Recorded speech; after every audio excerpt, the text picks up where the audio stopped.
बच्चे? क्या है? कहाँ जा रहे हो? स्कूल जा रहे हैं। स्कूल जा रहे हैं, तुमको पता नहीं है? नहीं, बताइए। अच्छा बताएं, तो ये बताओ कि कोरोना का आए हुए कितना दिन हुआ? 1 साल।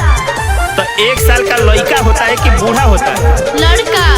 लड़का होता है ना। हाँ। तब ये सोचो कि जब कोरोना लड़का है तो स्कूलिया में नहीं जाएगा कि नेता लोग को रैली में थोड़ी जाएगा, वहाँ तो 18 साल के बाद जाएगा, समझ रहे हो ना?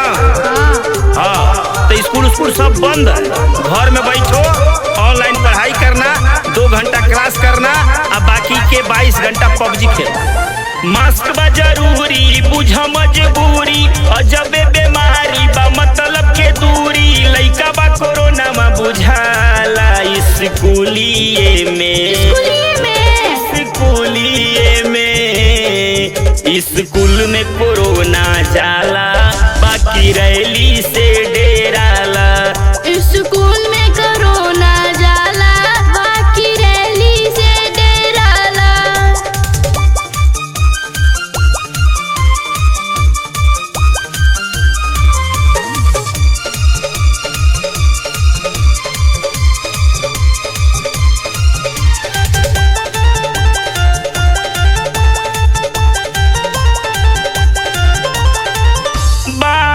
चुनाव जहवा उहाँ ना कोरोना होता, खेलवाड़ भइल देशवा खेलौना।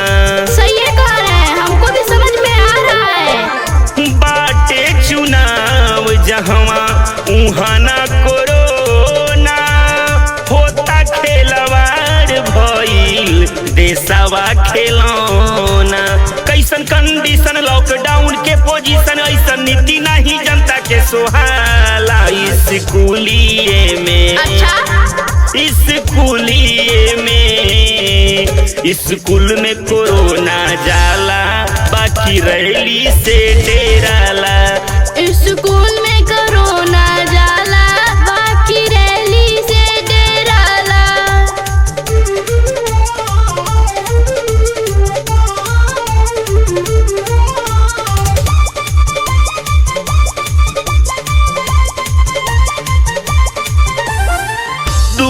जून के रोटी लोग मुश्किल से जुटाई, 4 गो मोबाइल बोलो कहवा से आई। और का हमको तो एक पर्सनल चाहिए।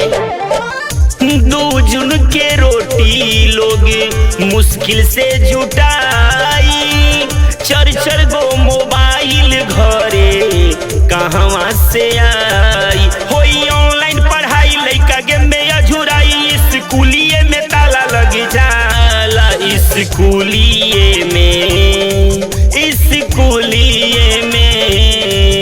स्कूल में कोरोना जाला, बाकी रैली से डेराला। स्कूल में कोरोना जाला, बाकी रैली से डेराला।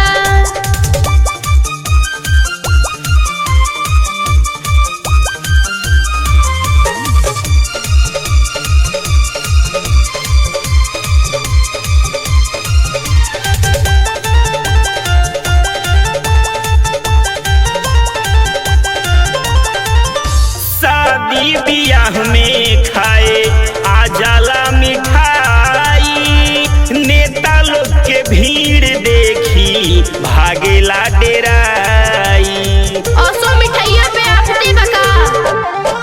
शादी बियाह में खाए आ जाला मिठाई, अफसर लोग के भीड़ देखी भागेला पराई। कलाकारों परेशान, सब कर निकलता जाने, अब तो पेटों पे आफत बुझाला स्कूलिए में।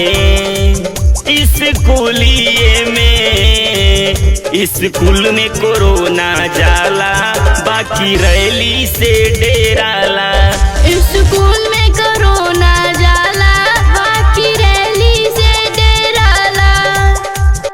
मेरा कहने का मतलब सिर्फ इतना है कि कोरोना एक वायरस है जो हर किसी को अपने चपेट में ले सकता है।